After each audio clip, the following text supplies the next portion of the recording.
give me my passion for what I do.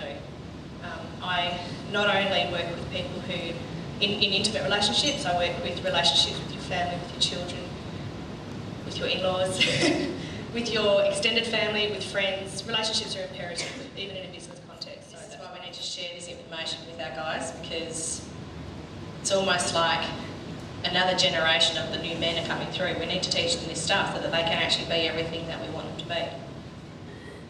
Isn't that what we want? A biological mechanism ticks off into our brain, and it actually makes us run a strategy of testing the man. He doesn't know about this, but he will if you share it, and I encourage you to share it. We're not here to fool men, we're not here to play games with them, we're here to help them. So we've grown together, and we did actually find ourselves going through a stage where we had love but no passion. When the kids came along, I gave everything to them, and not in the way of passion, but myself, I gave my passion to them, and I took it away from him. And we find that when we have children, it's like society sort of tells us that we need to give them everything, and in turn we actually forget our man. And that's part of the breakdown. So basically, and I think society is actually sort of leading us up the garden path a little bit with how we need to be in a relationship.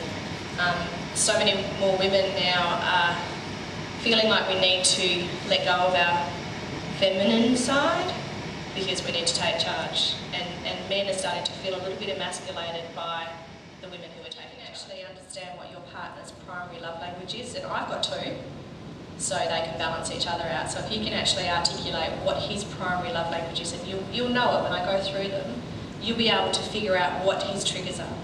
So we can do a sort of a test along this. If you're not sure what it is that your partner's love language is, you can do a test with you. Yeah. And so he's fulfilling his love tank just by touching you, but if that's not your primary, then it can be annoying. But if you understand this and you understand why he's coming to you for that touch, it's not annoying. Because my husband used to do that to me. He'd come up to me and just play with my hand. And it used to annoy the crap out of me. Now it's like, oh honey, okay, 1, 2, 3, 4. Love you.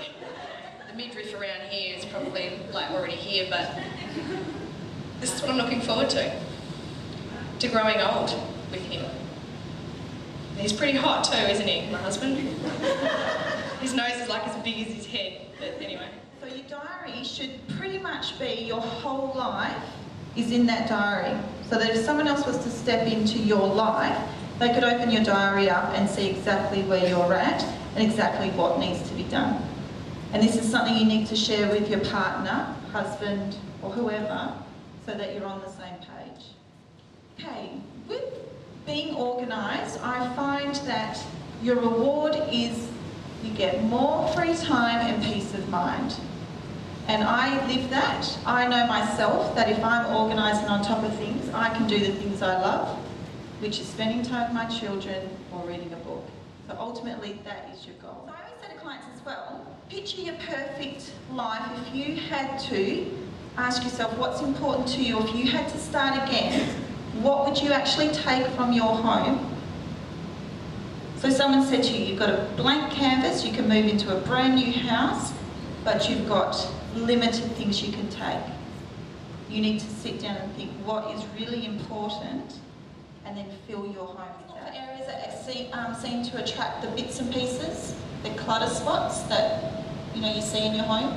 Sometimes that is a kitchen bench for most people, or an office desk. Any over here? What about funny? Funny's a good one.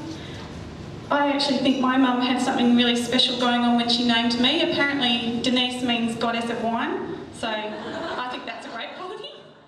There are 3 things that I'm really passionate about. One is empowering you with a really positive self-image. Self-image is just as much as a part of your image as what you look like. And by self-image, I mean, who are you? How confident are you? That sort of thing. And the third thing, of course, is inspiring your best visual image. That's something that I like because I like clothes. I think they're fun. I like to dress up. And I like to help other people with that.